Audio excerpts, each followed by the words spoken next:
Namaskara, Vanakkam, Namaste, greetings. I'm bilingual coming from Chennai, and I've so far survived, although I'm 62, I've managed to travel to 50 countries only knowing English and Tamil. But today I learned how to say greetings in Kannada and also in Hindi. Firstly, I would like to very much thank Tara Krishnaswamy, who we are here because of her, because she proposed this idea. And I'm very grateful to her. And I'm very grateful to Sandhya Kannan, who then carried it forward. I'm grateful to Advaita, who sees everything in oneness and unity. And I'm very grateful to all those who have taken the time to show up here to listen to a pretty niche subject. The DMK could mean something in Tamil Nadu, but we are, after all, a ruling party in one of the 28 states. So why should it matter to somebody in Bangalore? We are the United States of India. So what matters to one state may not matter to another state. So therefore, I'm very beholden to all of you for being here to encourage us in this conversation. And before I go forward any further, I would like to thank Karthik Venkatesh, who had edited me, because as an old man, I talk a lot, I write a lot. And without him, this book would have been really unmanageable. Already it's being used as a pillow in many places.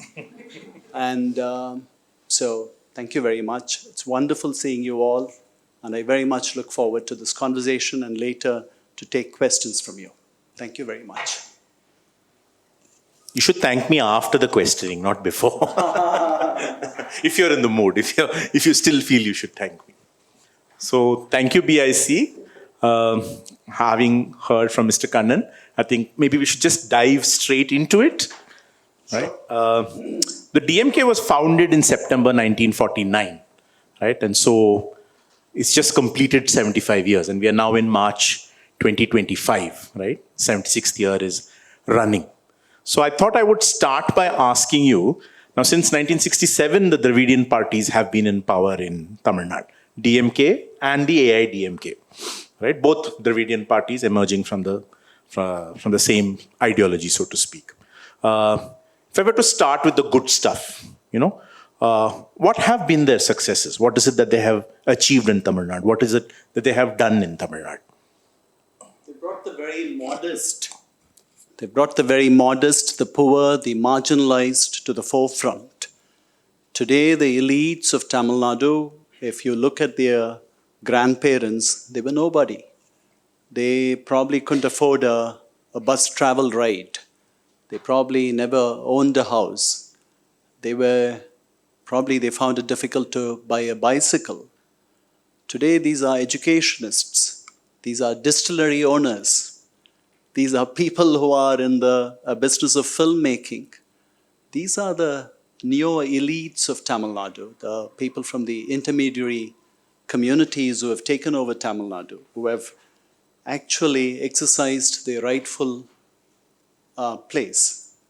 And this battle had to be fought from the very beginning, from the early 20th century and by stalwarts. But its moment had come only in the 1960s, when the Congress monolith was greatly shaken all over the country. And in Tamil Nadu, for the first time, a regional party was able to come to power. But the DMK is not the first regional party ever to come to power. There was National Conference in Kashmir. We shouldn't forget that. So the important thing is the modest are no more the modest. All right? Those who were marginalized are not anymore the marginalized. Those who were never in the portals of authority are today in decision-making places. There are industrialists. There are professions that are traditionally, that belong to a certain community that are now handled by people who have never, vegetarian restaurants, for instance. I'm very happy to say this. I mean, after this movement took power, vegetarian restaurants have traditionally been the preserve of Tamil Brahmins or Udupi, people who hailed from Udupi. So they called Udupi hotels the shorthand for vegetarian hotels. And non-Brahmins usually ran Ramalinga Vilas Military Hotel. Now, Ramalingam is a saint who was almost a Jain. He preached non-killing. And the Tamils ran a military hotel, a non-vegetarian hotel in his name. Today, all the major vegetarian restaurants that are well known in Tamil Nadu, Saravana Bhavan, Adayar Anand Bhavan, Nithya Amritam, Sangeeta, they're all owned by non-Brahmins. Since when have non-Brahmins identified themselves with vegetarianism? This is one of the outcomes of this movement, if you may. Tamil Nadu has also been something of an industrial powerhouse, especially post-liberalization. They have cornered the lion's share, for instance, of automobiles, of the automobile business. They have a fair bit of software business as well. Would you perhaps connect this directly to the politics that emerged out of the Dravidian parties, or was there something larger at play, you would think? I shouldn't say politics, actually the economics, that emerged out of the Dravidian parties. The Tamil Nadu, for those half of you or most of you might know, is the second largest economy in India today. We're just 6%, but we contribute about close to 9% of the nation's GDP. Our budget, Tamil Nadu's budget, is about $43 billion. Now, I just want you to see things in perspective. Pakistan, which has about 250 to 260 million people, Pakistan's budget is $63 billion. Tamil Nadu is estimated to have about 80 billion Tamils. Okay? Our budget is $43 billion. So we are in a very different league. But all this cannot be credited to this movement. We had an excellent British civil service, which we inherited. We had great leaders who were in the business of leading the nation, the state, just because they were in public life to serve. Service was the only motto. Okay? So when we attained our independence, Tamil Nadu had some exceptionally great leaders, people who are not that well known, like, for instance, Omandur Ramaswamy Reddiyar, a man who was known for his integrity and honesty, and who was a devotee of Ramana Maharishi.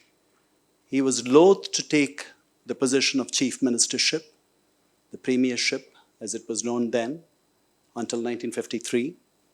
And when he was instructed to do something from Delhi, he stood up to Pandit Nehru. It was only after Ramana Maharishi asked him to take up the position, he became the premier. He quit, he went back to the ashram. He was followed by Kumarasamy Raja. Now, neither of these people are Tamils. They spoke Telugu at home, but they were very honest individuals. And their only motto was to serve humankind, the Tamils. Then you have Rajaji. And this was a very, very wise man. But he was so certain of all that he did. Okay? But this was a paragon of virtue. But he also thought that he was the Neo Adi Shankara. He was the Neo Ramanuja. So he made certain mistakes. So we began with a series of very solid leaders whose only concern was to bring change to Tamil Nadu. So this is still 1953. 1954, power moves to, now Omandur Ramaswamy Reddiyar, the Reddiyars are a forward community in Tamil Nadu. Kumarasamy Raja belongs to the community of Rajus, Ramco Cements. They're not simple people. So they're also pretty established families, very small, Telugu speaking. They're based in a place called Rajapalayam, which is better known for its dogs. So then Rajaji, who is an Iyengar. Then the first time power passes on to one of the lowest of the intermediary communities happens in 1954 when Kamaraj takes over as the chief minister. We have a 9-year run, an uninterrupted run by Kamaraj, where he is, really, there's very little challenge for Kamaraj. There's a New York Times article, I think in 1965, penned by one of the New York Times columnists, calling him a python who will swallow his enemies. This is one of the comments from one of the congressmen. So he was an astute politician. He didn't read Indira Gandhi well. He didn't read the signs very well. He was already a bit old. Other than that, he was a master tactician. But those 9 years were when the very foundations of Tamil Nadu's industrial, agricultural, educational bases were built. Okay? So then we move on to the Dravidian movement. In 1967, C. N. Annadurai, a film writer, critic, orator par excellence, whatever, a very gifted man takes over, but he rules very briefly. His rule is for about 23 months, half of which he was not well. And the welfare scheme that they introduced, they wanted to actually give 1 measure of rice for a rupee. Didn't take off. They couldn't do it. And the budget in Tamil Nadu in 1967, as opposed to the $43 billion today, was 220 crores. And all that Tamil Nadu's Chief Minister C. N. Annadurai needed was 10 crores to implement 1 measure of rice for 1 rupee throughout the state, which he couldn't. So he gave up. After it was introduced in Coimbatore and Madras for a few weeks, it folded. People forgave him. They were looking forward. But by then, when the DMK came to power, every Tamil, every lower middle class Tamil, every marginalized Tamil, every rickshaw puller, every cart vendor, every vegetable seller, every spinach selling woman, every fruit carrying basket woman felt she had come to power. That is what this movement achieved, which the Congress couldn't under Kamaraj. So he passed away, the mantle was passed to Kalaignar Karunanidhi, who had a 7-year run until 1976, January 30th. He had become the chief minister, one of the youngest chief ministers of the Indian states. At 44, he had become chief minister thanks to a mascot called a man who could just conjure the masses, a man whom Tamil country had never seen before. And he was not even a Tamil, he was from your place, M.G. Ramachandran. Thanks to M.G. Ramachandran, Karunanidhi becomes the chief minister at 44, pushing back all those who are more senior to him. And in those 6.5 or 7 years, the DMK comes up with schemes that had never been conceived before in India. Dalit housing. No state had ever conceived of such ideas before. So they do that. The public distribution system, because they had come to power because of rice. There was a demand for rice. There was a scarcity of rice. So they had promised rice, a measure of rice for a rupee. So they had to now make this happen. They couldn't do it. They couldn't deliver it. So instead, in 1972, Karunanidhi creates the Tamil Nadu Union Civil Supplies Corporation, TUCS. So they open up these ration shops. The public distribution system in Tamil Nadu is a model for any other state in India since it began. It should be credited to Karunanidhi. It was always there. It was not his creation, but he sort of gave it organization. He breathed life into it. It became something that every ruler had to care for. So if the PDS failed, that party will not be voted to power. So we started off like this. There were other welfare schemes. He tinkered with social justice very tentatively, because that was one of the fundamentals of the Dravidian movement. So very tentatively, because he was not very sure. He was probing. He didn't think he had all that authority to do that. So the Satyanathan Commission came up with certain recommendations. It said, it in fact spoke about the creamy layer, but Karunanidhi quietly forgot it. He didn't remove any community that was already on this, so was already considered forward and had moved forward. Instead, he widened the pie a bit, little bit, very little. And then what he did was, through the Tamil Nadu Public Service Commission, he brought in a lot of intermediary communities into the civil service. So people could rise. They didn't have to wait for the Union Public Service Commission for someone to become an Indian Administrative Service Officer, like our good friend here, the former additional West Bengal Chief Secretary, Ramachandran, who's originally from Sivakasi, the town where matches are made, calendars are made, firecrackers are made, and so on. So we didn't have to wait for this. So if you moved through the Tamil Nadu Public Service Commission, you could move all the way up to a deputy collector. Okay. So the administration was democratized. So the administration reflected more so the needs of the people on the ground. It was not, these uppity people doing these civil service exams, coming in and having no connection to the masses. No.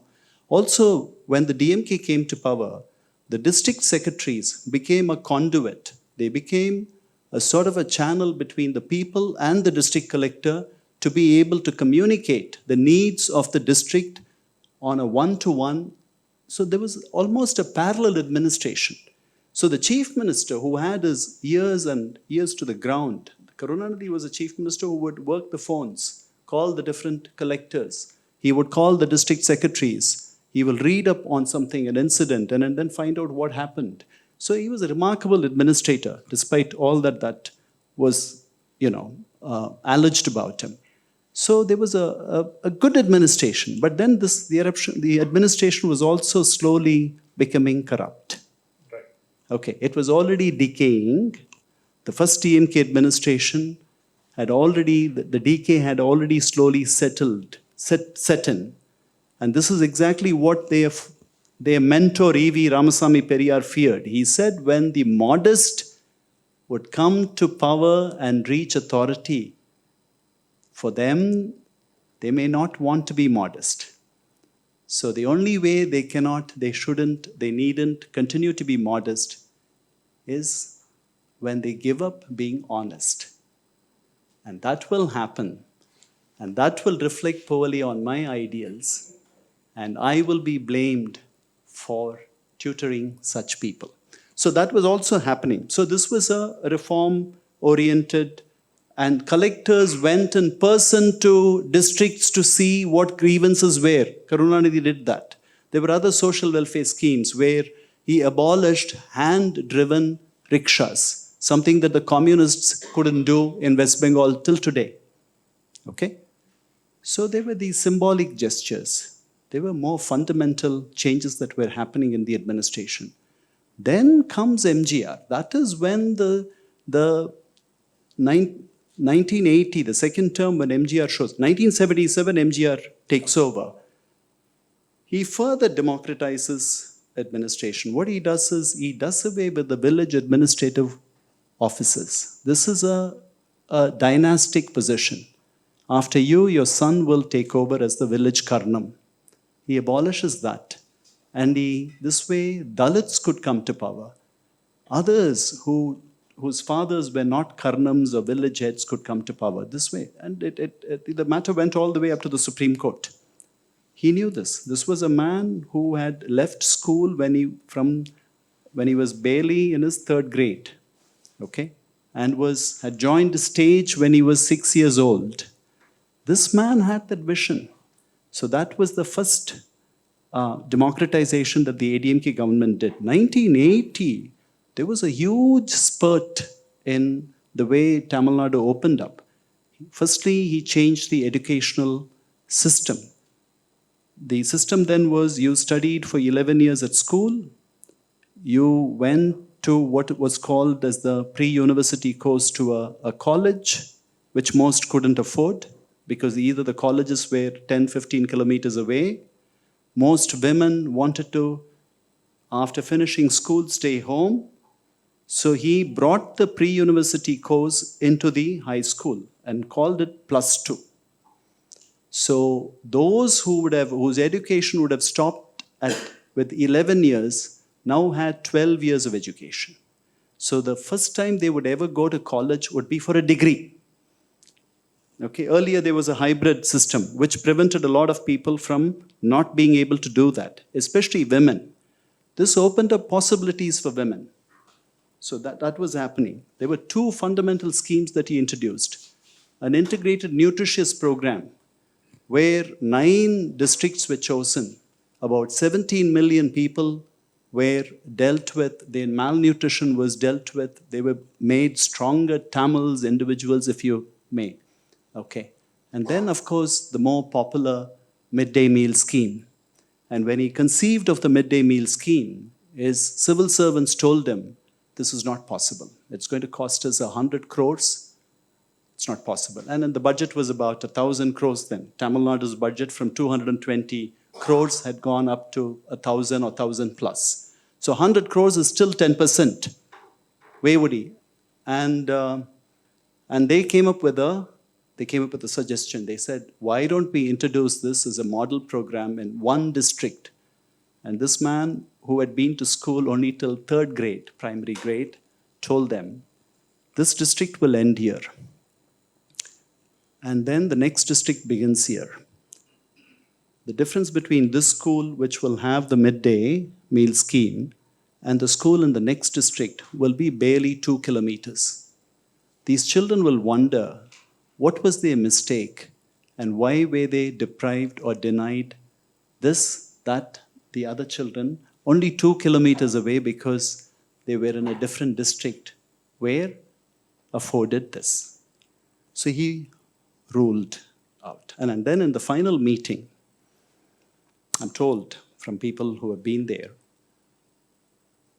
the finance minister was asked to speak to the chief minister to persuade him not to push this any further because we can't afford it. Navalar Nedijarian, a very seasoned man, he was the finance minister, he called the chief minister, and then there was barely anything that Navalar Nedijarian could speak. Navalar means the eloquent in Tamil. He couldn't speak. He just said yes, yes, yes, yes to what the chief minister said, and then said it'll be done. He told the officials, the chief minister wants this, just do the blueprint, let's present it to him. So the presentation was made. And MGR listened to the presentation, and then he said, the presentation was that 5 days the children would go to school, and they will have a midday meal, a hot, cooked midday meal. That was his idea. The earlier midday meal scheme was not fully funded by the government. It was both public and private partnership, government as well as. And it covered only not everyone. Okay, 16 lakh students at its height when Kamaraj was there. So this new scheme would cover about 56 lakh children or 65 lakh children, something like that. It will cost 100 crores. Monday through Friday, they should be fed. Women should be found to cook on the spot. There's no central kitchen. Every school will have its own kitchen. So all this is a big, major undertaking, right? It's like the Bombay tiffin box distribution sort of a thing. So MGR just asked them one question. He asked his civil servants, won't the children be hungry on the weekends? So the scheme was no more a 5-day scheme, because his idea was not to educate the children. His idea was to feed them. Kamrad's idea was to educate the children. Of course, the end result was that all children were educated. So this was so we had such wonderful, great leaders. And then I can go on and on and on as to where this led to. So then there were engineering colleges, professional colleges, and engineering colleges and medical colleges in the private sector. He gave away land for a song, asking people like TVS and other industrialists, established houses to come and set up industries. They didn't understand that this was a gold mine. Nobody wanted to do it. So you have a whole new set of educationists today that you have never heard of before. They were never in this business, minting money much more than the traditional business houses. So today, Tamil Nadu is the leading state where you have some very premium institutions for professional colleges, engineering, medicine, whatever. We have 32 medical colleges in our state. We have more than 500 engineering colleges. Let's assume even 450 of them are completely useless. We have 50 good engineering colleges, right? All this is MGR's doing. Then there was free footwear for women, free tooth powder for children, free textbooks for children. So many freebies began during MGR's time. Free dhotis, free shirts, and free saris. This second industrial revolution or the third industrial revolution that Tamil Nadu today has is we owe this to MGR. The rise in the human indices, the rise in human resources. Tamil Nadu happens one of the best human resources state, happens to be one of the best human resources state. So from MGR, then you move on back to Karunanidhi briefly, and then again you go to Jayalalitha, who then becomes women-centric. And in the brief interregnum, women can inherit property in 1989, 1991, when Karunanidhi takes over again. So that was that was an extremely progressive move. So we have been in the forefront of all this. And by 1995, despite all the allegations that surrounded her about a bling, about a corruption, about land grabbing, property buying, this and that, government property buying, etc. 95, she signed the first MOU to bring Ford to Madras. And Ford had led to a stream of other automobile factories moving into Tamil Nadu. Today we have about 6. We have so many ancillary units. We have tens of thousands of people dependent on these industries. We have a very industrial, investor-friendly climate. We have the single window clearance. We have probably 42 special economic zones. I mean, you can see this. I mean, the moment you leave Bangalore is amazing. Compared to Chennai, Bangalore, Calcutta, they are magisterial to me. But the moment you leave Bangalore, there is no development. Development stops at the end of Bangalore city. You go to Tamil Nadu, you can see development throughout. There are second-tier cities, third-tier cities, fourth-tier cities. Tamil Nadu is a wonderland. Of course, there is prevalent corruption, rampant corruption, but then this has been the case all over India. I think I've taken a long time to... No, thanks for that crash course in human and industrial development. Now, from that high note, I have a slightly more difficult question to ask of you, right? Now, Periyar was no less vehement in his criticism of caste, right, than Ambedkar, right? I mean, perhaps the only person one can compare with Periyar is Ambedkar in their critique of caste, so to speak. The Dravidian movement emerged out of Periyar's movement, right?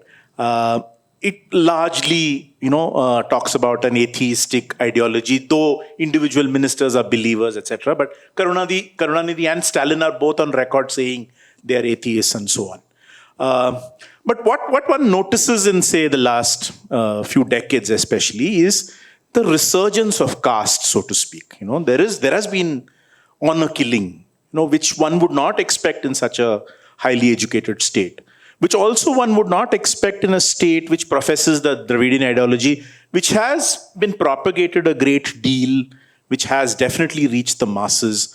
So how would you explain this? How would you explain the hold of caste? And it's not the Brahmins anymore, it's the intermediary castes who are lording it over the Dalits largely. I mean, that seems to be the case. How would you explain the continuing hold of caste? I mean, to the extent, I'm sorry, I just want to add to it, to the extent that you actually have, say, the VCK, which is a Dalit party. Why was the need even for a Dalit party if the Dravidian movement was all about eradicating caste?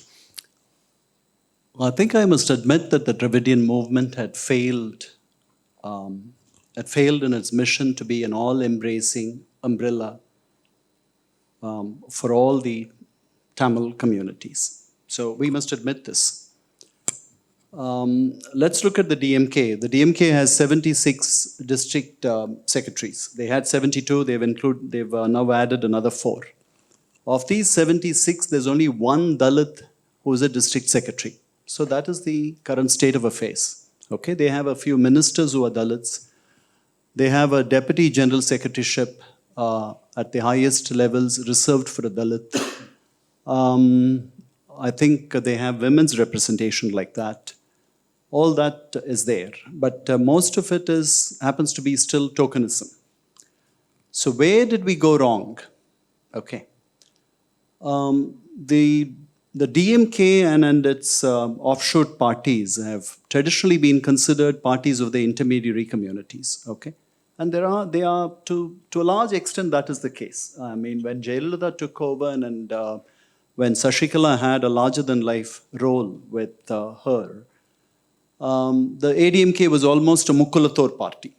Okay, today with Edappadi Palanichami, it happens to be almost a Gaunda party. So where is the Dalit element, or where is the lower intermediary caste element in the DMK? That should be the question. When Anna and the initial leadership years of Karunanidhi and an MGR, up to MGR, all of these people were part of the movement. They were within this umbrella, this idea of Tamil affinity, Tamil Unarvu, so which would bring everybody. In fact, the idea of honoring you with a shawl was begun by the Dravidian movement. This was to overcome the differences in caste, because the DMK was made up of the intermediary communities, but these people were not leaders of their communities. If you're a Mudaliyar, a Vellalar, the farming community is considered the highest in Tamil Nadu, right? So, if a farmer, Annadurai incidentally happens to be a Mudaliyar, but he is not over there. The top-notch Mudaliyars are with the Congress, not with. This is the lowest rungs of the intermediary communities who have thrown their lot with the DMK. And then there are Dalits. Now they can't lord over. The Mukkulathors in the DMK, Anbil Dharmalingam, current education minister's grandfather, who was a district secretary of Trichy in 1953 when this Kallakudi agitation brought Karunanidhi to the fore, was a simple man. He's a Mukkulathor. Of course, there is tension between Mukkulathors and the other lower rung communities. But he is not the Mukkulathor who owns 200 acres of land. He owns nothing. He cannot lord over anybody. He's part of the DMK. So Dalit in that district or in that town is also with him. On par. On par. More or less. So when Annadurai shows up, he refers to Tholar Dharmalingam, Anbulla Srinivasan. So Srinivasan happens to be the Dalit. They're all on equal terms. And Anna throws a shawl on Srinivasan, throws a shawl on Anbal Dharmalingam, or Anbal Dharmalingam will throw a shawl on. So this way equality symbolically was achieved. And these are leaders who are conscious of these differences. So they were all come from very low income levels, bases, etc. So caste was not the most prominent, dominant at that point. Now, 2 terms in power makes you not that low anymore. So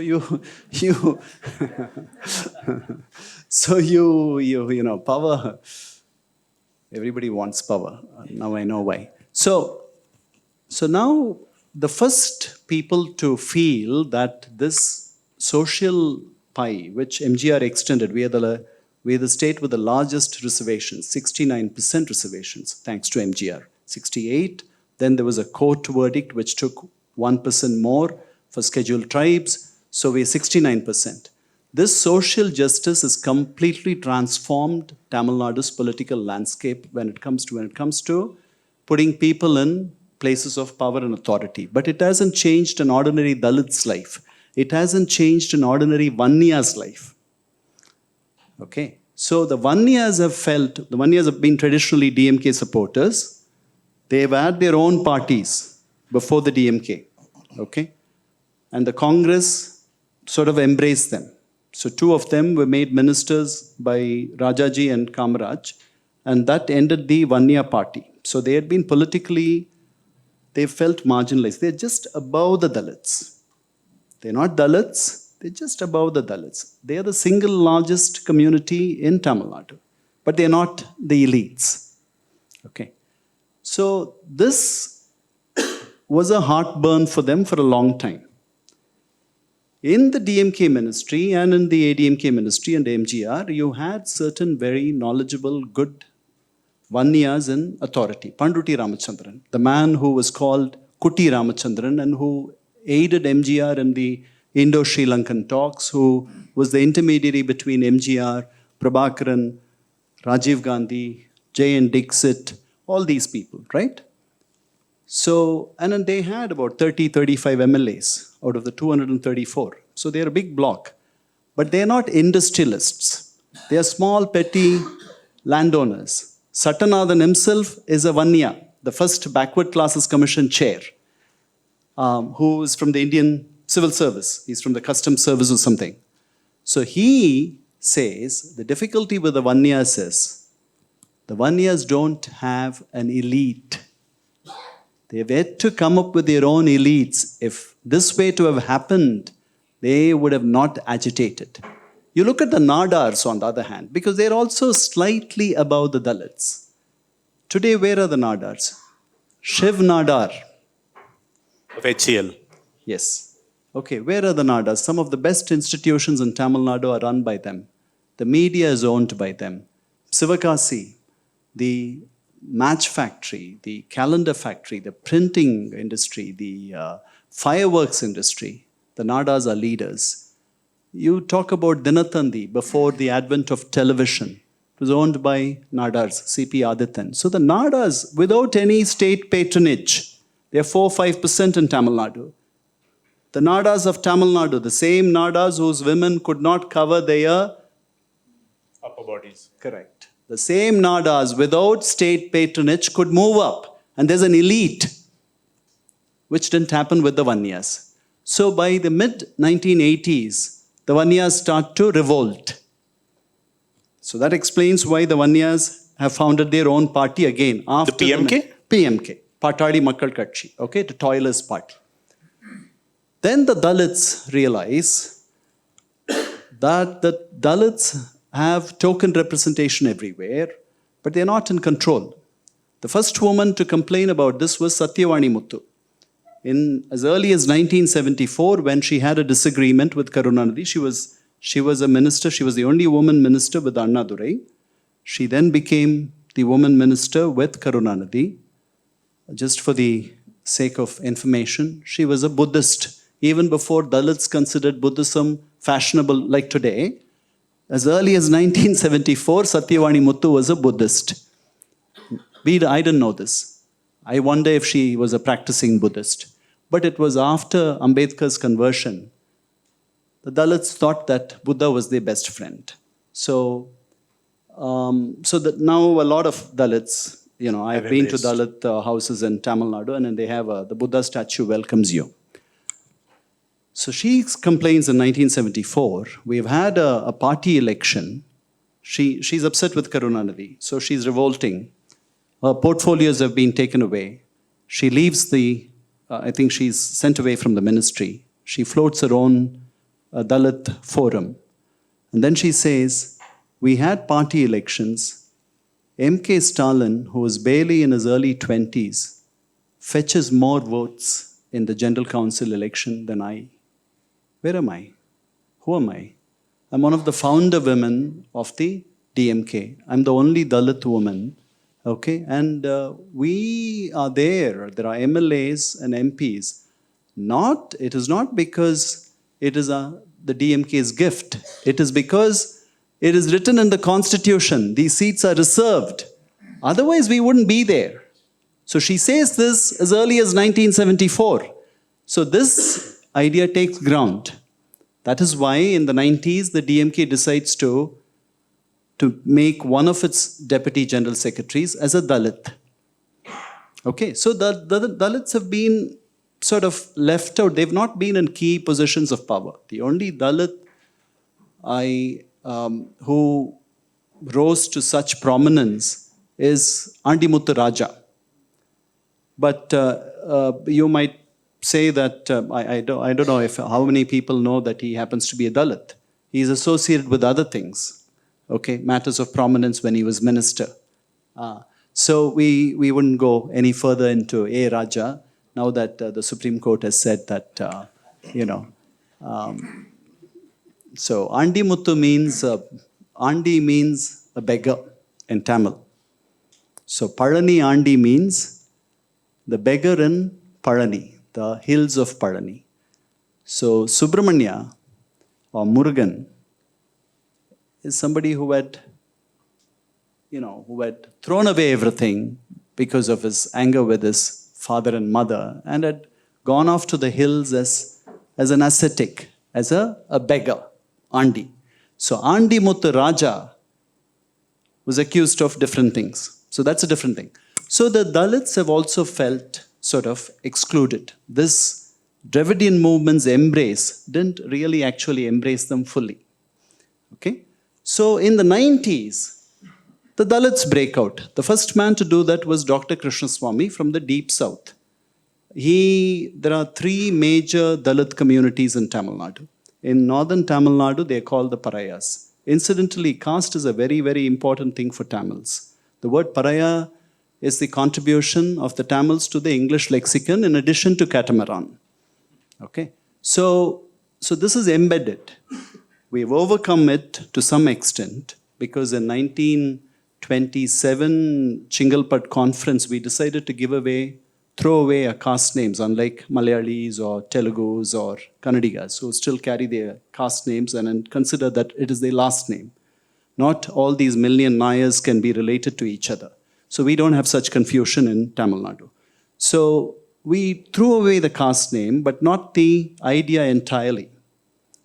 So that disenfranchisement or disempowerment had stalked the Dalits and the Vanyas. Now, to be fair to the Dravidian movement, I mentioned the Nadas. The Nadas did not require any patronage.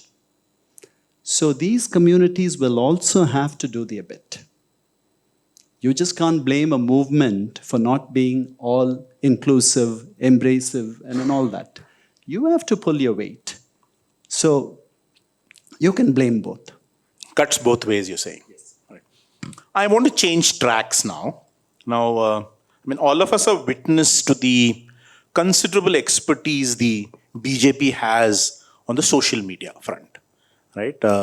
They seem to have more or less mastered that particular medium very well.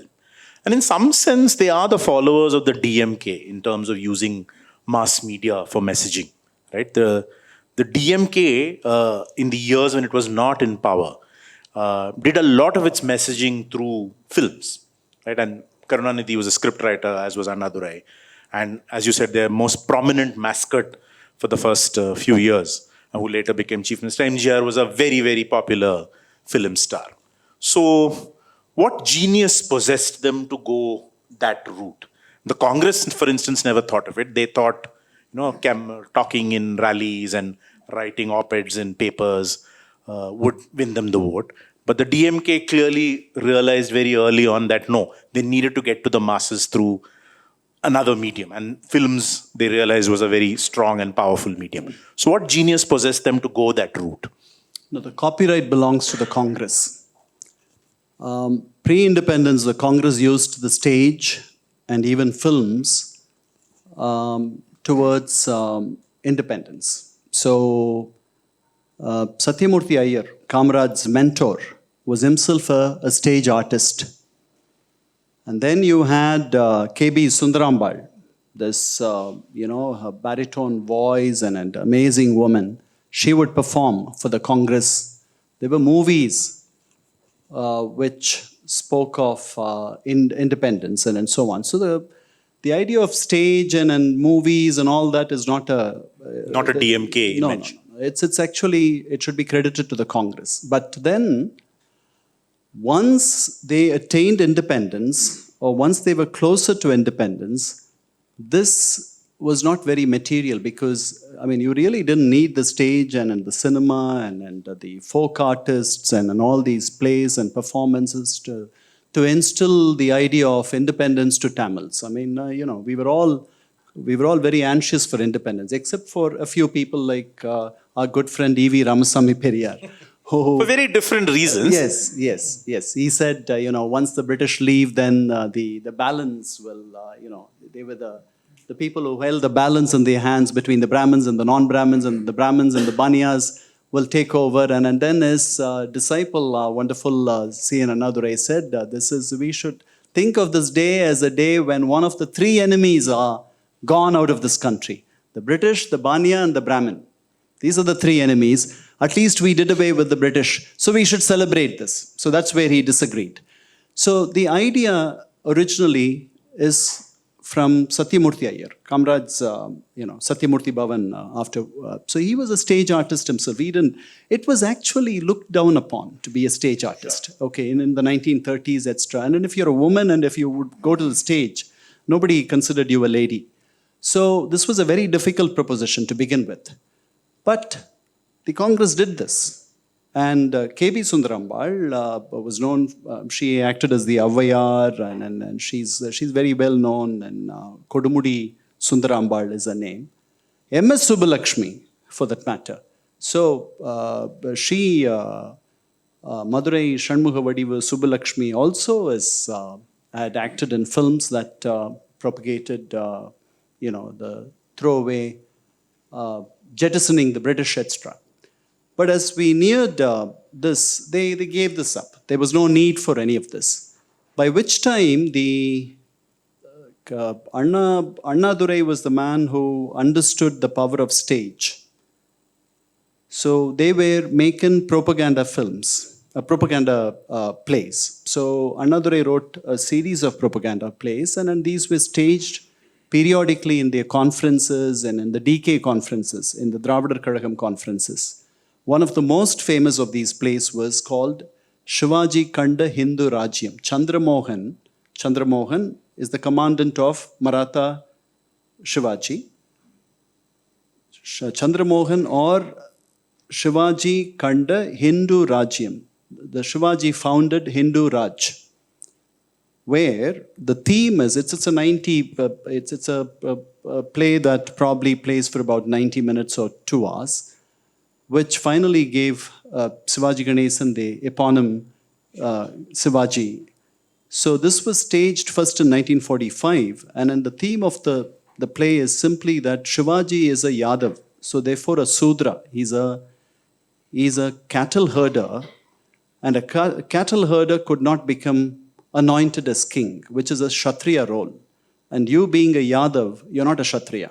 Okay, don't tell this to Mulayam Singh Yadav or any of these people. They will, he's not there. So or Tejasvi Yadav, and they will be very upset. But those days, so the story goes that Shivaji was very, very, we are talking about 350 years ago. He needed this Brahmin legitimacy, like Rajaraja Chola himself. Okay, despite being Rajaraja Chola, he needed all the Brahmin support that he could. So he, imported a lot of Brahmins from there and then gave them, villages after villages and so on and so forth. So poor Shivaji, what can he do?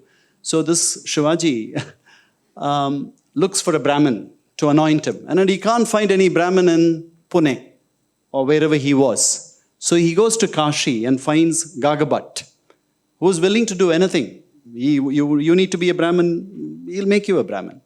Okay, and he'll trace a genealogy. So inventive history was not, all this was very doable. So Gagabat shows up, anoints him, and instead, in lieu, gets thousands of cattle, this, that, etc. So the commandant, Shivaji's commandant, who sees Shivaji's prowess, and Shivaji is no ordinary, he's an extraordinary human being. He's this short man who had really given a resurgence to Hinduism during this awful Mughal rule in their minds. So this commandant is very dispirited, disappointed. He tells Shivaji, do you really, you won forts, you won the Mughals, you won all the battles, and you're losing to the Brahmins. So that is the ploy.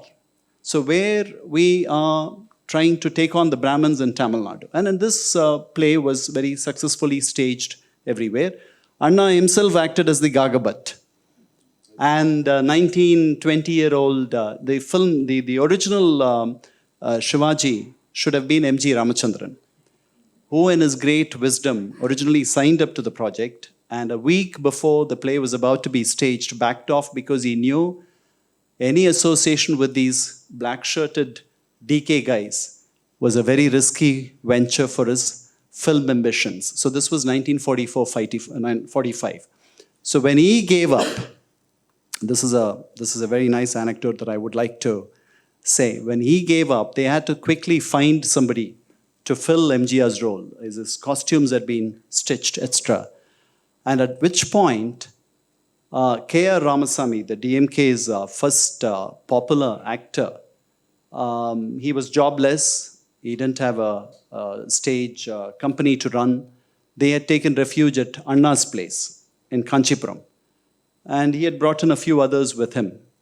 And somebody suggested there's a boy here with his sharp nose, which could resemble Shivaji's sharp nose. And that boy happened to be, he was called Ganesan. He was 19 years old. So Anna was a bit skeptical, but then he says, he asks Ganesan, and Ganesa, come here.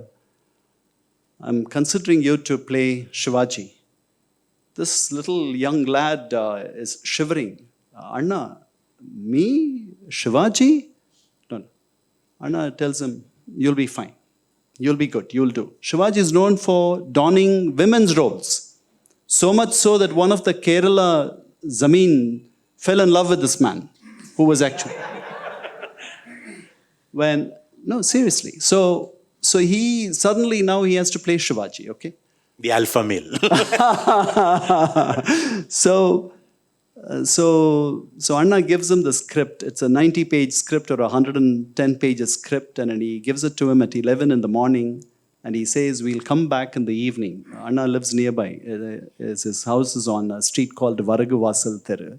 It's now a memorial. The Tamils have not done a good job. The memorial is not very nice, like the Bengalis. They keep their memorials very, very, very nice. So the script is given to Ganesan at 11 in the morning. Anna comes back after 7 hours with C.V. Rajagopal, who later becomes a legislative council member. And then he has a friend called Puttanna. So these 3 people come, and Ganesan, the 19-year-old or 18-year-old, 1945, he must be 20, 21. Much, I think 17 or something.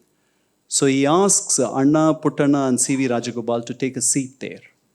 And there's 90 pages or 110 pages. Shivaji, Ganesan simply emotes. He plays Chandramohan, he plays Shivaji, he plays Gagabat from memory. Anna is shaken. it was a moment of frisson. He just hugs him and says, "You are Shivaji incarnate." So the Shivaji title actually should be copyrighted to Anna. And then when the play was staged several months later in 1945 at St. Mary's Hall, I think, or Victoria Hall in Madras, E.V. Ramaswamy Periyar was here, and Shiva Ganesan plays this role. And then Periyar takes the floor to felicitate the actors and the play and the playwright, etc. And then he says, the kurukkum nedukkum oru chinna paiyan odittirundane. There was a little boy who was running up and down as Shivaji, where is he? So they bring this boy. You are Shivaji from today, he says. But that particular title was never used for his first film, Parasakti, or for subsequent films. It took a long time. Shivaji himself says, this Shivaji title is alms given to me by Periyar. And a less reported story is Shivaji Ganesan funded the erection of many Shivaji statues in Maharashtra and was a good friend of Lata Mangeshkar. And every time she would come to Madras, she would stay in his house. Interesting. Okay, one last question before I throw it open for the audience, right?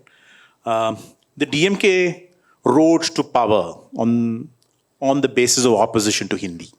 Right? In 1965, there were language riots against Hindi in Tamil Nadu. And a couple of years later, the DMK is in power. We're in a similar situation, it seems now. Except, of course, the DMK is in power now. But again, there is all this talk about language policy, Hindi, and so on. And it seems that this Hindi albatross around the Indian neck, it seems to be an eternal source of, vote gathering for the DMK. Not so much because they are doing it, but because I think the larger Indian narrative seems to be, favoring a one language policy or a larger role for Hindi, right? So where are we now? After all these years, 60 years almost, we seem to have gone back to square one. The DMK is still speaking against Hindi. I think Hindi is not so much an issue anymore as it used to be in 1965. I think it peaked in 1965, and then we had one other moment in Tamil Nadu's history in 1983 when the Sri Lankan ethnic riots happened. And those were the two moments that 1965 I don't remember much because I was 3 years old. But 1983 I remember very well. It was a very, very dark period for us. And if you read J.N. Dixit's memoirs and if you read classified documents of the Ministry of External Affairs, which you and I will never get to read, they feared that Tamil Nadu will break away because of Sri Lanka, because the central government was so passive about what was happening. So Indira Gandhi was forced to send Narasimha Rao, who went there, came back and was very, very disappointed with what he saw there and told Indira Gandhi, what they did there was completely atrocious. We have to do something. So that's how India got involved. She sent G. Parthasarathi, etc. So we are not at that stage. That kind of stage. No. The Hindi is, people are learning. People who need to learn Hindi are learning Hindi. Nobody can stop it, right? I never had the need to learn Hindi until I reached Bangalore today, because here half the people speak Hindi and... They also speak English, actually. Okay. And except for people like Siddharamaya and some finally you've woken up and you say the metro should not be in Hindi and all that. So we have understood all this. So we are the last bastion, we are the last fort. And this is not the first time that the DMK is in power when Hindi is an issue. We have already been in power once on the other side, 1968, when the Official Languages Act was to be amended to allow the continuation of English as an associate language. So we did that. As Dinesh Singh, our foreign minister, once said, if not for Tamil Nadu, India would have been Hindi. And that would have been so detrimental, because America is not all English, and we all don't have to speak in Hindi. The question is, do we have to be Indian or Hindian?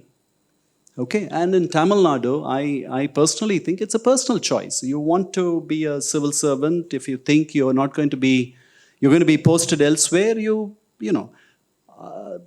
the effort and learn. yeah, and this state government, but any change in the policy of the two language, Anna was pushed to take the two language policy stance because the Official Languages Act, when it was, for those here, in 68, the Official Languages Act extended the usage of English as an associate language, which should have ended in 1965, which is why we burnt ourselves to death in 1965. 60 of us, some 10, 13, 14 people of us consumed poison, self-immolated ourselves, saying, die Hindi, and so on and so forth. Their passions were very, very high. In 1963, a Buddhist monk had self-immolated himself in Vietnam, so we copied him, and so we are not there.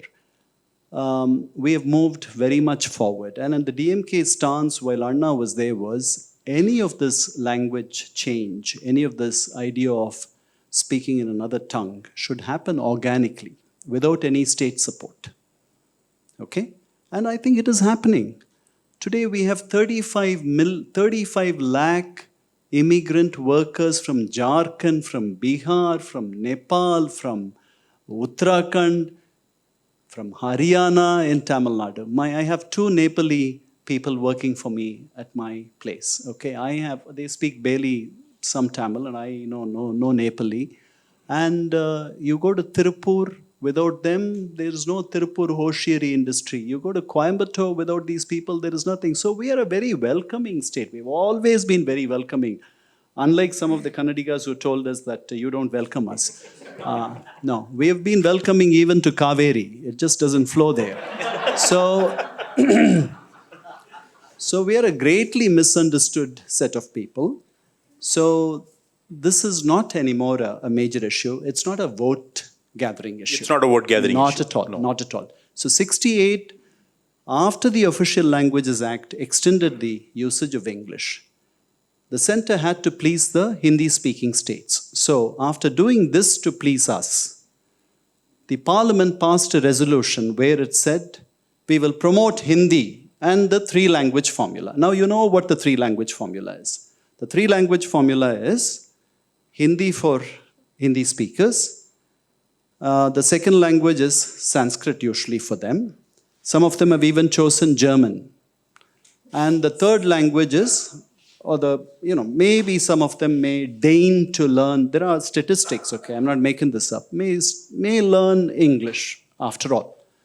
Because German is very important in Uttar Pradesh and Bihar and Madhya Pradesh. So that is how the 3-language formula had worked. So nobody was serious about it, much less these guys who promulgated this. If there was a real serious, if national integration was really the goal, all this will happen automatically. It will happen over a period of time. It's not that the people are, there are so many mobile and SIMs selling every day. People are talking. I mean, there is so much media. There's so much social media. There is television.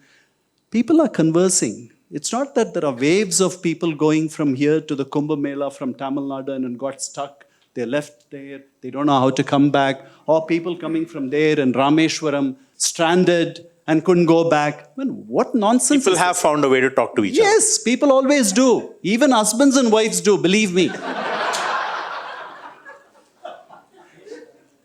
36 years of marriage. So there is no need, there is no official language in the US, okay? There is one now, Trump. Until this man showed up.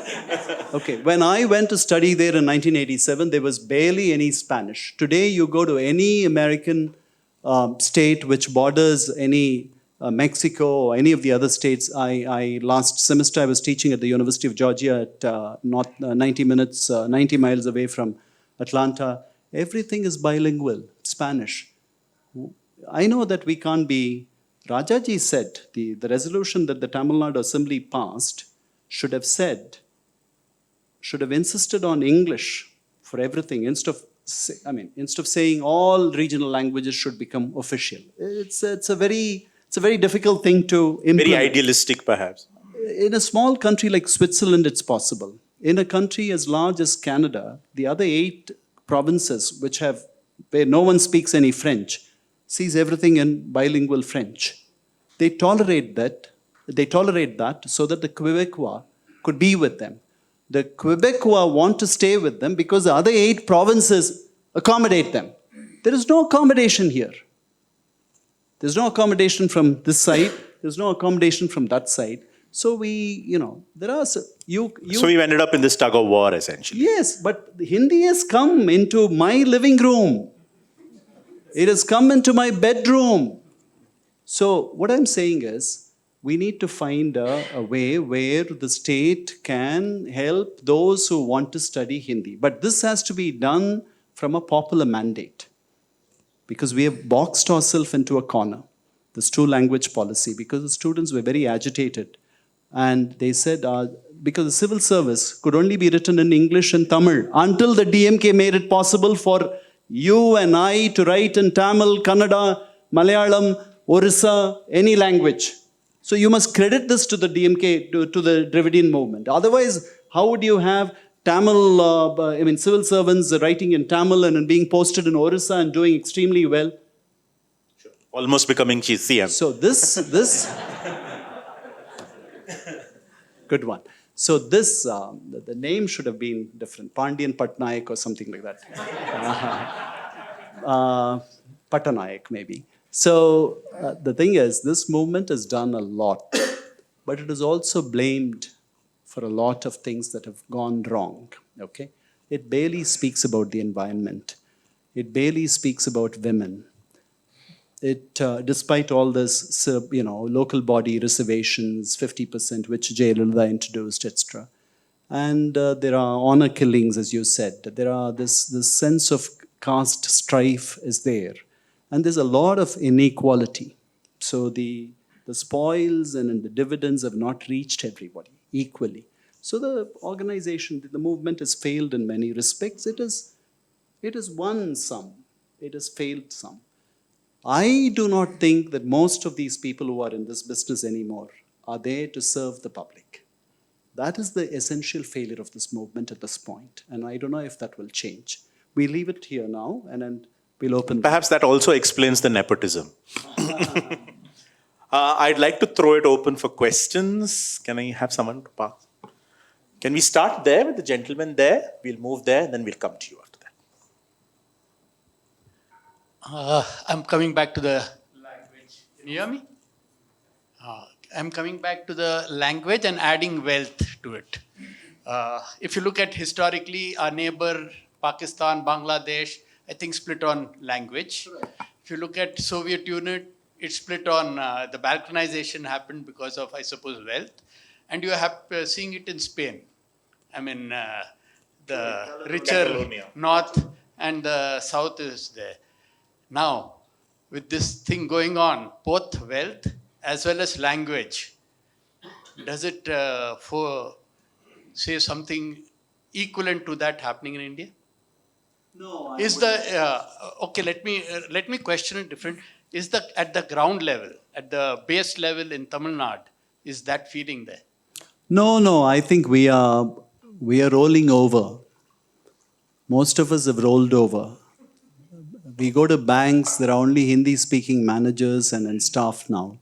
We've gotten used to it. You land in Madurai in a flight, the Central Industrial Security Force greets you in Hindi. They check your IDs in Hindi. This is the heartland of the Tamils. This is where the 3 Sangams supposedly existed. Now only the Central Industrial Security Force, who can only speak in Hindi, exist. And the DMK has not been able to do anything, okay? And so welcome to the Hindi land. And what I see, this defiance, this pushback has achieved is, I was in Calcutta some time ago, a month ago, and now I'm here. You don't see this prevalence of Hindi in Chennai. Chennai happens still to be, as Ramaswamy had called, a Dharma Bigat Chennai. It is mostly Tamil speaking. You're not shunned away because you're a Hindi speaker or this or that, but anybody is welcome. And all of us speak Tamil, if not English. So this is the fear that we have. This is the question of identity. Because my father and mother spoke only in Tamil. My wife and I speak in Tamil and English. My children mostly speak between themselves in English. And if we allow this to happen, this is going to be at the expense of our native tongues. And I think the Tamils, some of us, like people like me, understand this much better than the rest of India. I'm not so sure the Bengalis understand this. I'm not so sure the Kannadigas, the average Kannadiga understands this. They think that if you study Hindi, you will, your job prospects will better, etc. The people who have been sent back from the US are not from Tamil Nadu or Karnataka.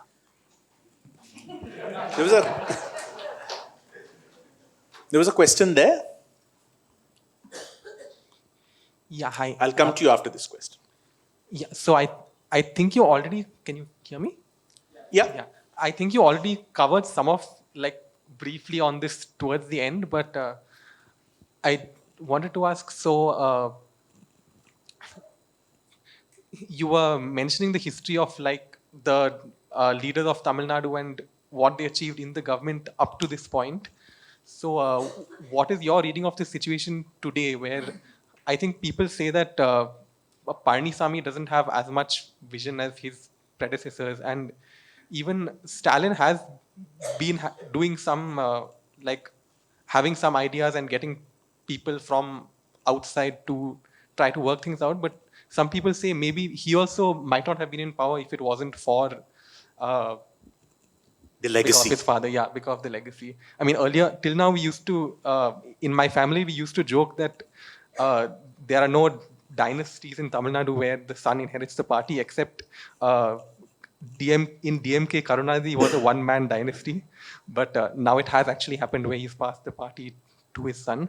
But leaving that aside, my the main focus of what I wanted to ask is, are there leaders to take this movement forward now, whether the current people who are in power or maybe the other organizations like the Dravidian Model or something? What's the situation there? I don't think we have visionary leaders or anything of that sort. We have a lot of dealers, but not leaders. And we really don't need leaders because the civil servants run the show. They've been running the show, and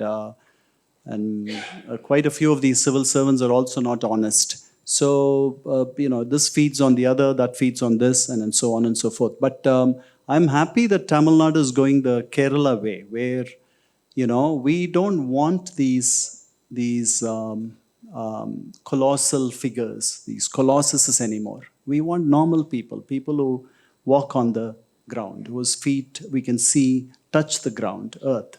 Now, until Jayalalitha, there were no such ordinary folks ruling us. Jayalalitha, Rajaji, Kamaraj, MGR, my gosh, Karunanidhi, these are colossal figures. No other state can boast that number of leaders of such stature. These are visionaries. These are colossuses. If they could only speak Hindi, or if they were born in the Hindi heartland, they would have all become prime ministers. So these are not. So it's okay that we have this Mr. Stalin, we have this Palanichami, and all these people. So it should go down to where, like Kerala is, we have woman chandis, and one can just walk into the chief minister's house, something that you can never think of in Tamil Nadu, and so on. So you can meet God, but not the chief minister. So maybe God intended it this way. 3 of the 4 colossus didn't actually have children. Anna didn't have children, MGR didn't have children, and neither did Jayalalitha. Only Karunanidhi had children. And we see where that has gone. There was a question here. Yeah. I'll then come to you, sir. And then okay. Okay, him, and then him here. Him also. Good evening, sir. Thank you for the talk. Good evening, everyone. My question is on the AI-ADMK. So MGR was initially a congressman, follower, and even when he was chief minister, he said he's a follower of Mahatma Gandhi and he's an Indian nationalist. Jayalalitha famously once said that if they don't build the Ram temple in Ayodhya, where else they will build it? Also, she brought in this law against conversions. So would you really call the AI-ADMK as a Dravidian party? it is a Dravidian party by every sense of the word. I mean, we have 69% reservations thanks to Jayalalitha. We have, she has praised Periyar. She has, bettered the lives of many women. Today we have 5 kilos of free rice given to every single individual every month through the public distribution system. Thanks to her from 2011, she gave away free laptops. I mean, she was a Brahmin, and then she responds to you as early as 1991. She said the DMK, when she first became the chief minister, the DMK branded me as a Brahmin woman, that my caste, I was a Brahmin. People knew that my caste was that I have come to serve you. That is my caste. That is what she said. So she was a practicing Hindu, and then she didn't hide it like any of the. And there are many others who do that. Today, the IT minister PTR wears a kumkum, and but I don't see any contradiction. In fact, this dilution of these so-called Dravidian ideals, where there is room for Tamil-speaking Brahmins and anyone who speaks Tamil at home, should be the case. Okay, Mr. Seaman may not approve of what I say, but it's all right. Your question. Since you told cinema was an important part of this DMK movement, so after Rajinikanth took over the the Hollywood industry, so and the recent we have seen one gesture from him, he has fallen on the feet of Yogi Adityanath. So was there any I felt that from the readings in Malayalam cinema in the 90s, there was a push given to nationalization and one you can say one kind of creating a sympathy for Brahminism. There was a moment in Malayalam cinema in the 90s. So was there any I'm in the dark here about the political relations which Rajinikanth had during his prime years, or was he? Do you think he was given a push by this nationalist people who had that kind of agenda during that time? I think Rajinikanth has never hidden the fact that he believes in seers, saints, godmen. What is that man? Ram Surat, the Raghavendra, the other one, the Ram Karoli Surat. Baba. Ram Surat Baba. Kumar, Ram Surat Kumar, and so on and so forth. So he's never hidden his. And I think the BJP, he was favorably disposed to the BJP, but I never thought that he was very serious about a public life, because the harshest life that one can lead is public life. You can be very sure about it. You really want to get there. It's like being a foreign tourist who's dying to get into India. And the moment you get here, after a day, you're dying to get out. That's public life. You have no privacy. You have no life. Okay? And everybody is questioning you. Your doors have to be open all the time, and so on and so forth. So I think he knew that. He was just, I don't know why he did what he did, consulting with X, Y, and Z, which is what actor Vijay does now. So I don't know where this will lead. I wouldn't take him seriously. I understand that he reached, there can be only one MGR in Tamil Nadu. There can be only one MGR in the whole of India.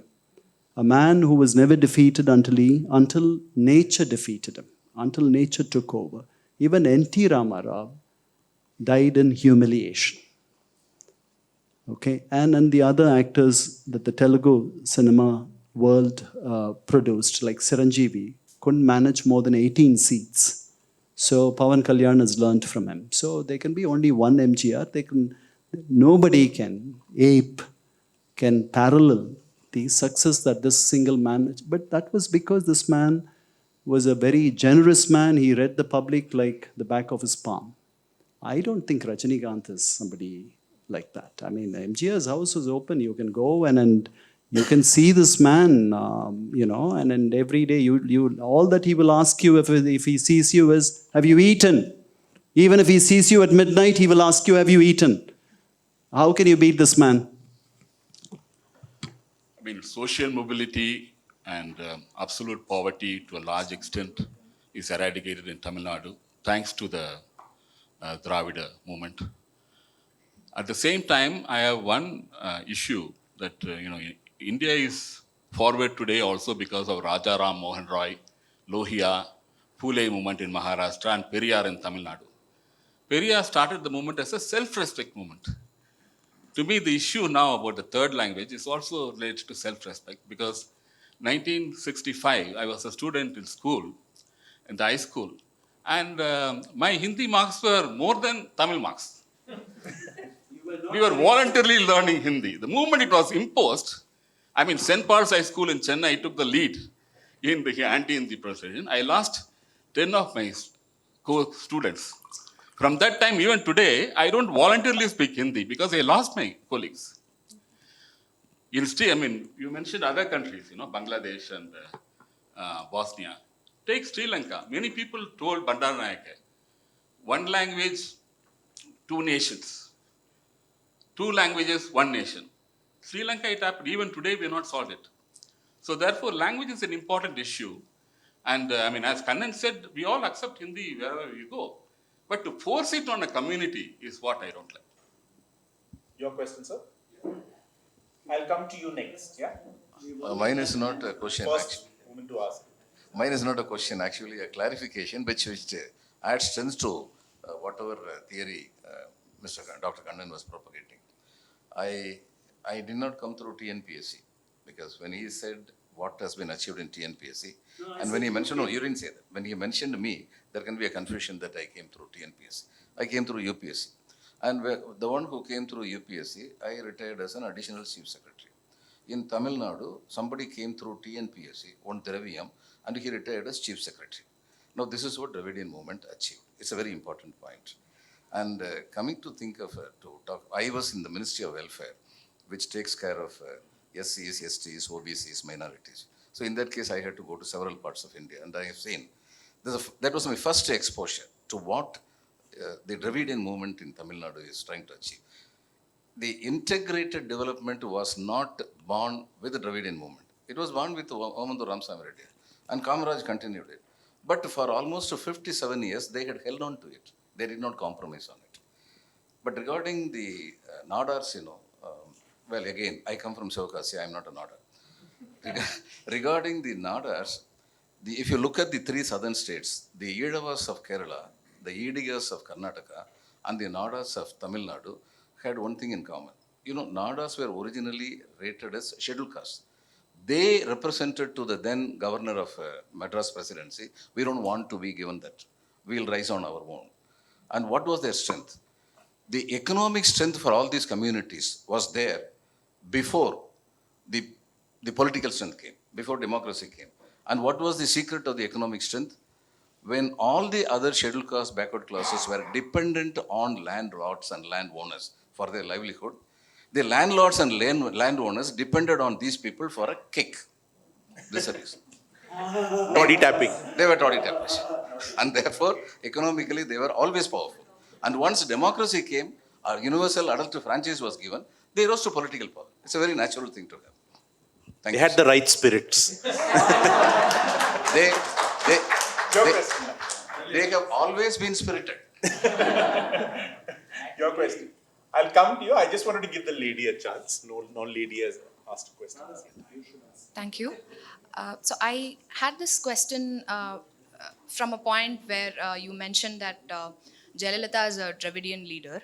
So I want to put out this point that she actually proposed or mandated, I'm not sure, about ban on animal sacrifices in Tamil Nadu, which is essentially a very, very Tamil practice still. And after huge public outrage, this was revoked because it would, it would have been a loss of a lot of popularity and votes subsequently for her. So this was revoked. So my question now is, who do you see as a Dravidian leader? Is it about, because if we are talking about ideology, this goes against Dravidian ideologies, which is to basically infringe on people's rights or what they do with their beliefs, etc., which is what she tried doing. And then after outrage, she rolled it back.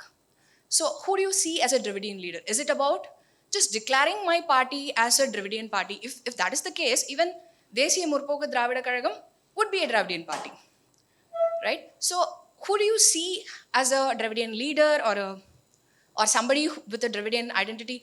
Is it just got to do with the word or with the identity association or affiliation with the Dravidian race? Or should it also be rooted in the Dravidian ideology, which is what the movement essentially stood for? Sure. I think if you were to ask me what Dravidian ideology is, Dravidian ideology is simply three things. One is social justice, okay, where people who have not been empowered so far rise to positions of authority and power, and they are empowered. Okay, that is the essential bedrock of the Dravidian movement. The second is Tamil affinity, holding up Tamil and in its glory, something that E.V. Ramaswamy Periyar did not like. He said, with Tamil you will go nowhere. And he was absolutely right. I found that out when I came to Bangalore. So he said, with English all of us can win. But he didn't know much about, I think, Japan and Korea and so on. He could have not fathomed where Japan would have gone, right? He died in 1973. And these are all countries which have managed to reach those heights with their own language. But we are not in a similar situation, okay? We don't have 120 million homogeneous Japanese where we can teach up to the PhD level in Japanese, okay? We can't teach anything in any of our languages, even professional courses. And then so do the Arabs. They have this difficulty as well. Anyway, so social justice, then affinity for the language. What else? State autonomy, if you may, which is not E.V. Ramaswamy Periyar's thinking. He wanted independence, right? And even Annadurai wanted independence. This was stolen from MP Sivanyanam, the Tamil Nadu party leader. State autonomy.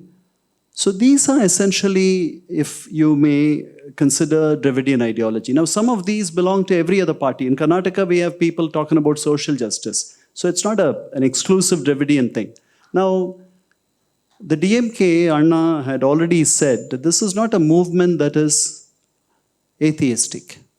So why should we look at Jayalalitha so differently?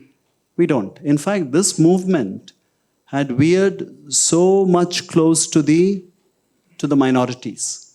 So, because if you look at its history, we had brought Jinnah here and we wanted to join the Jinnah bandwagon and break Tamil Nadu free.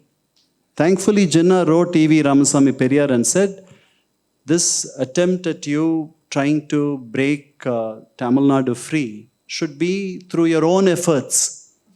That was not a popular movement. So it failed. So she banned the idea of animal sacrifice in these village temples, which happens even in Tamil Nadu. It happens elsewhere also, not just Tamil Nadu. It was not a decree or anything. It was a police circular that was sent out. And after her defeat, she took it back. She had dismissed the entire civil service, and she refused to take around 6,500 civil servants till the very end. She only took them back after the Supreme Court. All this was unpopular, so she lost power.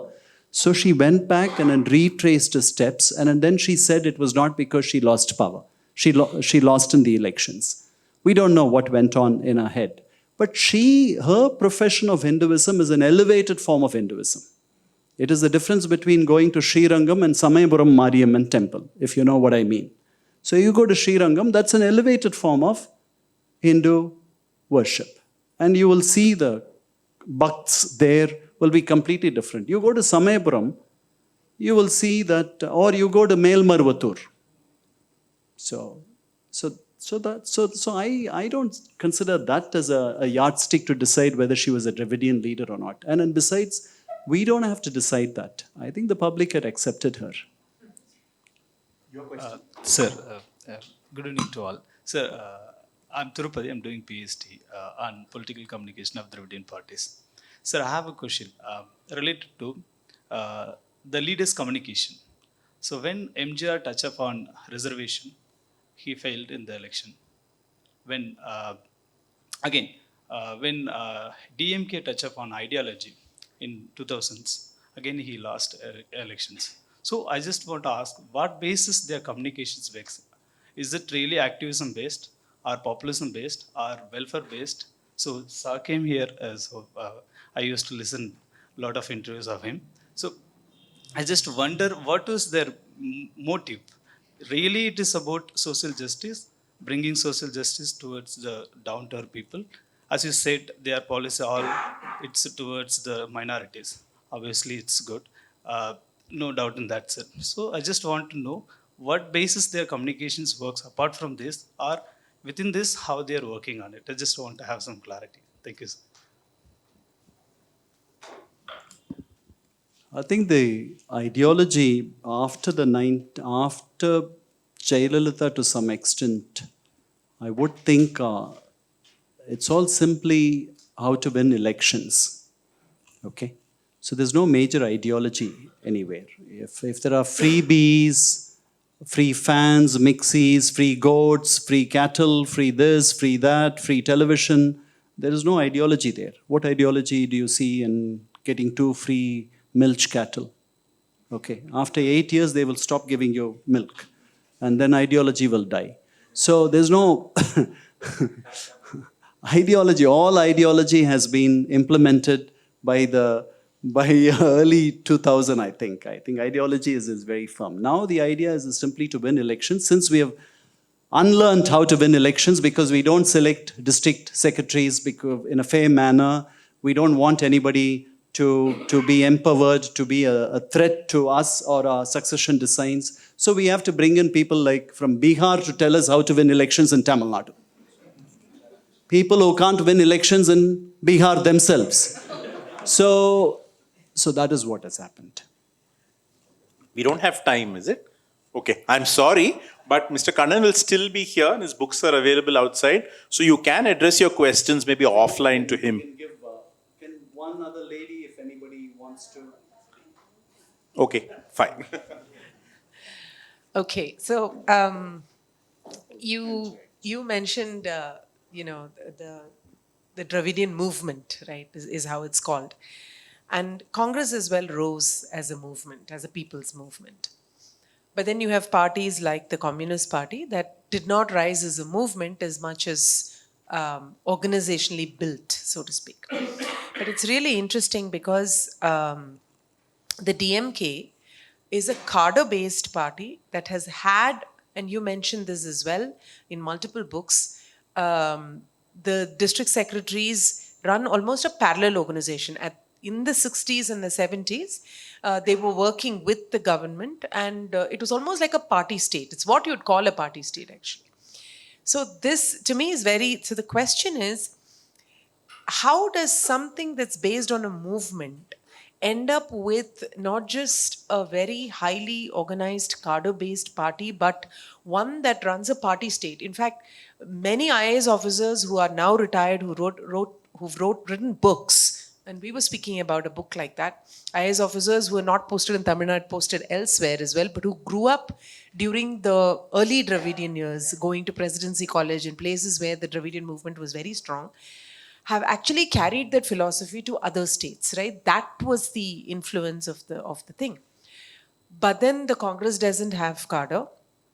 The DMK does a party state, much like a Communist Party state, or today, the Hindutva Party state.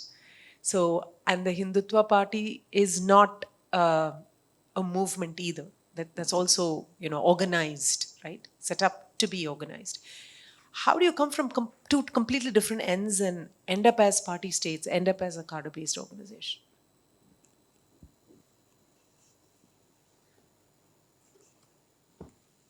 The communists were the cadre-based organization. They were a very major force in the Madras presidency. In fact, they defeated the Congress. And I think it's the ideology and in the fact that you had a very brutal Congress administration led by Patel, which finished communism once and for all. And I'm very pleased that any violent overthrow of government and the stages of revolution that they conceive, etc., never came to India. Okay, because communism is a great utopia. And if you go to any of the former communist states, they will say how happy they are that they got rid of communism. Tamil communists will never say that. All these people still think that the Soviet Union is still one unit, and perhaps Khrushchev or somebody is still in power there. So the DMK sort of hijacked the communist platform. Okay, so in Tanjavur, where we had this Pannayal struggle, people who are laborers versus the landlords, two forces were very strong. One force led by the Communist Party of India, today now called the right communists, before they, okay. There's nothing like right communism. So anyway, but how can communists be right? So the other force was E.V. Ramaswamy Periyar, who had mobilized the Dalits against the Pannayals. So they had actually hijacked. And there had been times when Anna had famously said, I am a communist, Moscowukku chelluven. I will go to Moscow. Malankovai parpen. Malenkov was a leader, was he premier or something in the Soviet Union. Moscowukku chelluven, Malankovai parpen. Because Anna was known for his alliteration. Okay.